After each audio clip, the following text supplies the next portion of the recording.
안녕하세요. 오늘은 2022년 4월 15일 금요일입니다.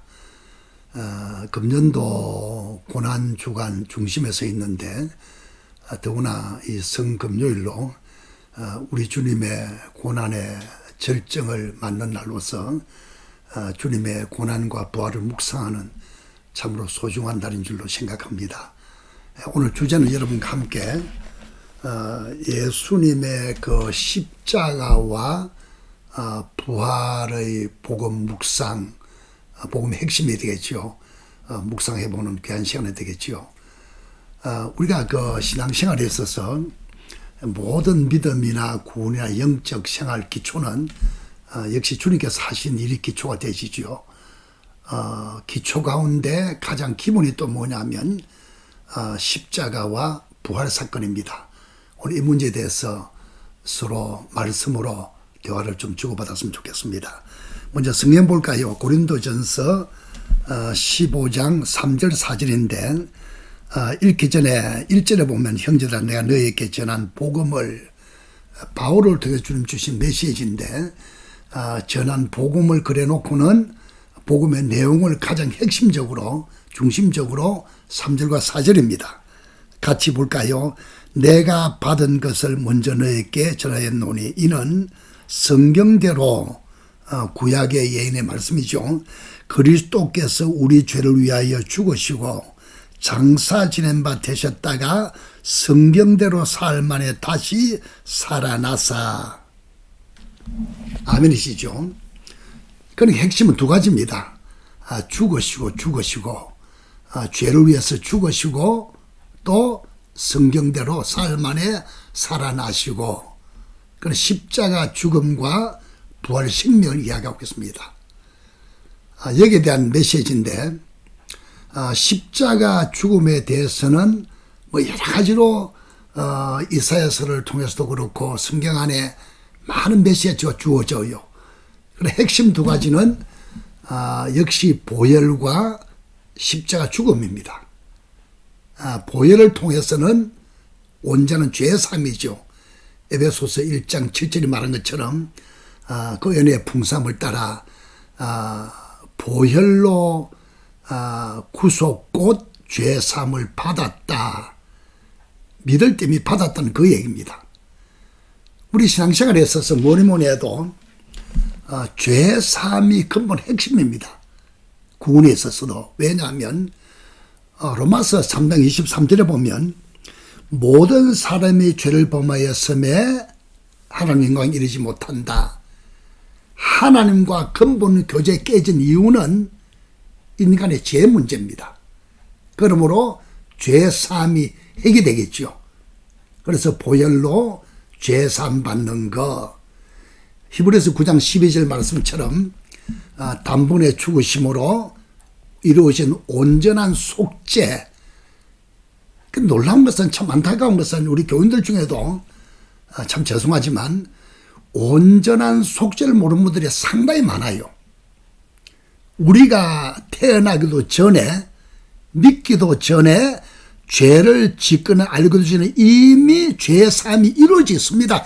2000년 전에 보혈로 말미암아 이루어진 구원이 믿을 때 내 것이 돼서 죄사함을 선물로 받게 되죠. 에베소서 2장 8절 말한 것처럼 은혜를 인하여 믿음으로 말미암아 구원을 받았으니 은혜, 믿음, 구원 핵심은 죄사함입니다.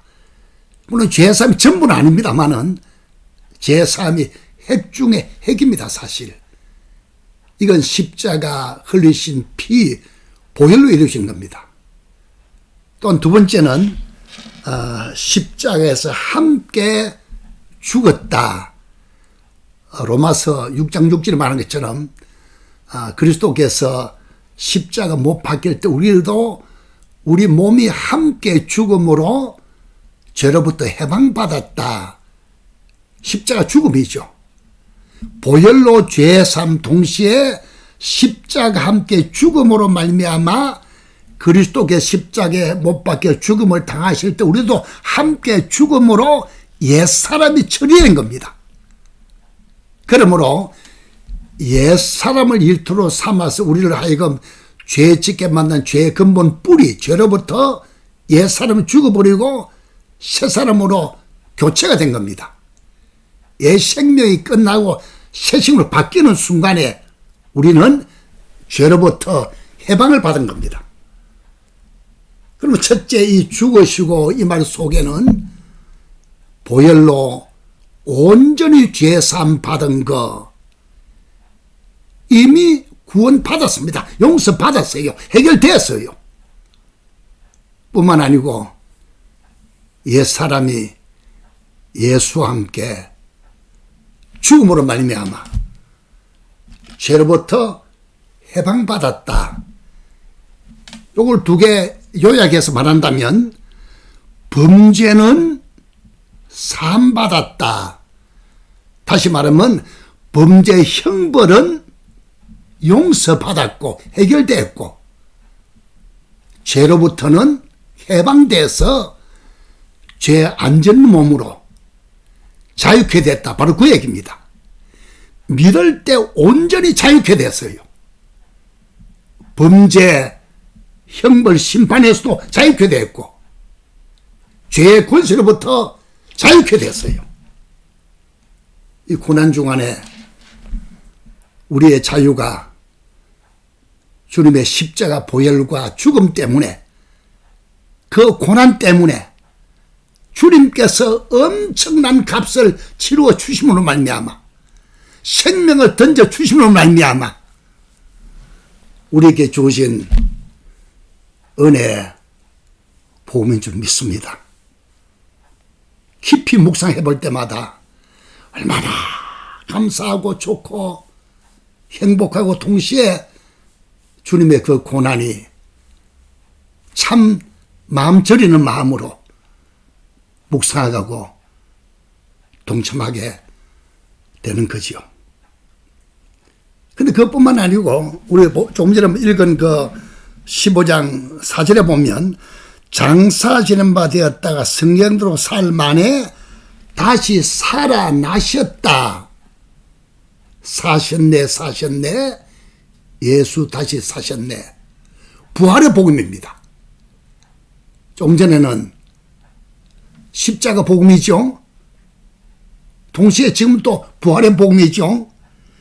주님께서 부활하신 것은 기독교 독특성입니다. 뭐 다른 종교는 뭐 비교할 필요도 없습니다만은 부활이 존재하지 않아요. 여러분들 그런 말 들어보셨죠? 공자의 무덤은 중국 산동성에 있어요. 석가의 무덤은 인도 살수산에, 마호메트 무덤은 아랍의 메카에. 저도 수년 전에 중국을 방문했을 때 공자 무덤 있는 바로 그 동네 그곳을 방문한 적이 있습니다. 모든 종교는 무덤이 있지만 우리 주님은 무덤이 없고 또 필요가 없어요. 제가 성지를 방문했을 때 그 골고다 십자가 무덤, 빈 무덤 그저 기념으로 만들어 놓은 거지. 주님은 무덤 필요 없습니다. 왜? 죽은 지 사흘 만에 하나님의 능력으로 성령의 은혜로 사셨네 예수 다시 사셨네. 지금도 그 주님은 살았어요. 역사하시고 지금도 계시고 하는 우편에서 우리를 기도하고 우리를 위해서 기도하고 계시는 것입니다. 예수님 부활의 깊은 의미가 무엇일까? 우리에게 어떤 은혜와 축복이 주어졌는가? 한 두 가지만 말씀드릴게요.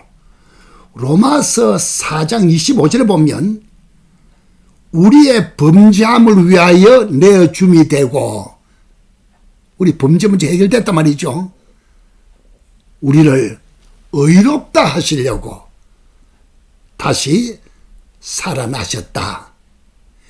의롭다 그 말은 간단히 설명할게요. 한 번도 죄를 지은 적이 없다. 주님께서 합법적으로 인정을 하는 겁니다. 또한 하나님과 관계가 바로 맺어졌다. 죄가 처리되니까 관계가 바로 됐죠. 그 주님의 부활로 우리에게 확정을 지어줍니다. 예를 들어서 어떤 사람이 이제 죄를 지어서 재판받아 감옥에 들어갔다 그럴 때 그 사람이 언제 죄에 대한 형벌이 완전히 끝난 것이 증명됩니까? 수감이 끝나고 감옥에서 밖으로 나올 때 아닙니까? 감옥 생활이 끝나고 나올 때 그걸 보면 저 사람 죄에 대해서 나라의 법이 다 치러졌구나 알 수 있는 것처럼 주께서 부활하심으로 믿을 때 우리가 확실하게 의롭게 됐다. 하나님 아버지 앞에서 죄 없는 사람이 됐다. 관계가 바로 됐다. 이게 설명이 되어지는 겁니다. 또 두 번째는 베드로 전서 1장 3절에 보면 부활하심으로 우리를 거듭나게 하사 이게 바로 새 생명입니다.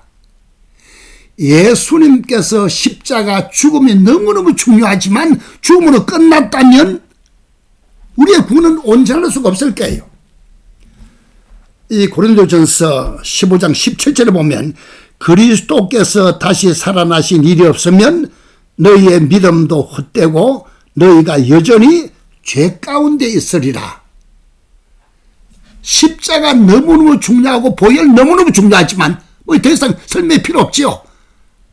만일 그것만 전한다면 복음의 반쪽이 돼요. 십자가 보혈뿐만 아니고 주님께서 부활하심으로 다시 사신, 부활하신, 영생하신 그 생명이 믿을 때 내 안에 들어온 겁니다. 여러분 요한일서 5장 12절 말하는 것처럼 아들이 있는 자에게는 생명이 있다. 아들이 없는 자에게는 생명이 없다. 그리스도 예수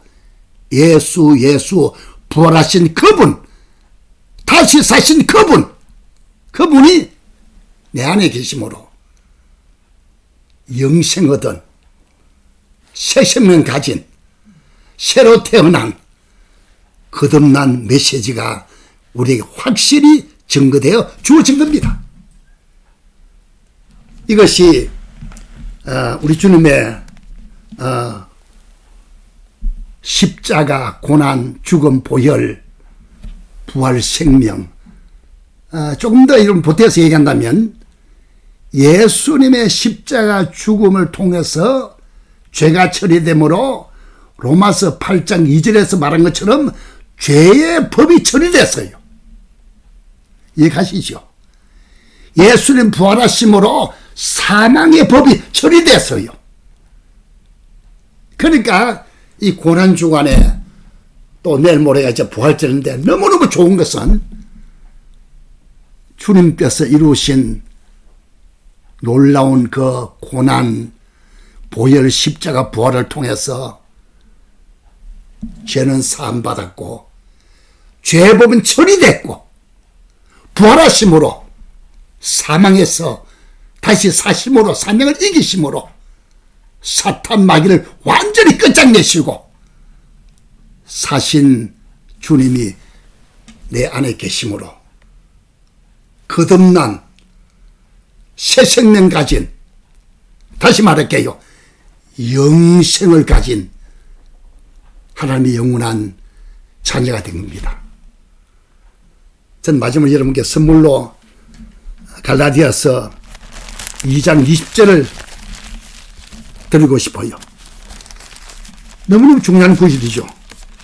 2장 20절 말하기를 내가 그리스도와 함께 십자가에 못 박혔나니 그런즉 이제는 내가 사는 것이 아니요 오직 내 안에 그리스도께서 사시는 것이다. 그러므로 믿음으로 죄 사함 받고 또 옛사람 처리돼서 죄로부터 해방받고 거듭난 생명을 준 사람은 이제는 그 그리스도가 지금 내 안에 사시는 겁니다. 영생한다 그런 말입니다. 그래서 뭐라 그랬지요? 이제 내가 육체 가운데 사는 것은 나를 사랑하사 나를 위하여 자기 자신을 버리신 하나님의 아들 믿는 믿음 안에 사는 것이다. 여러분 죽었다 그랬는데 지금 내가 살아있잖아요. 그럼 질문하지 않겠습니까? 죽었다면서요? 근데 왜 지금 살아있나요? 바울이 대답을 합니다. 육체를 가지고 사는 것은 당신 볼 때는 내가 사는 것 같지만 사실 내 안에 그리스도가 사는데 내가 하는 것은 날 위해서 자기 몸을 버리신 십자가 고난이죠. 그리스도를 믿는 믿음, 영어로 표현이 참 좋아요. We live by the faith of the Son of God. 하나님의 그 아들, 그리스도 예수시요. 그분의 믿음으로 내가 산다. 우리 구원받은 그리스도인은 사실 영적으로 성경으로 들어가 보면 우리 믿음은 예수님 믿음과 똑같은 믿음입니다. 우리 지금 예수님 믿음으로 살고 있어요. 똑같은 영의 믿음입니다. 퀄리티, 질이 똑같아요. 난 믿음으로 사니까 당신을 볼 때 내가 육체 가운데 사는 것 같지만 사실은 내 안에 그리스도가 사는 것이고 그리스도가 나타나는 것이다.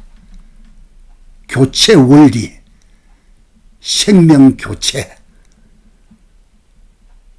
고난을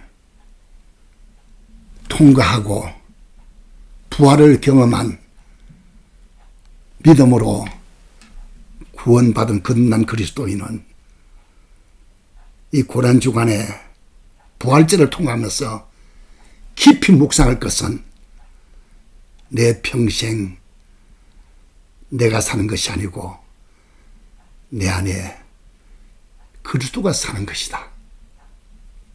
믿음의 고백입니다. 얼마나 영광되고 얼마나 놀랍고 얼마나 소망에 가득 찬 실제적인 영적 삶이겠습니까? 나는 없습니다. 그리스도만 있습니다.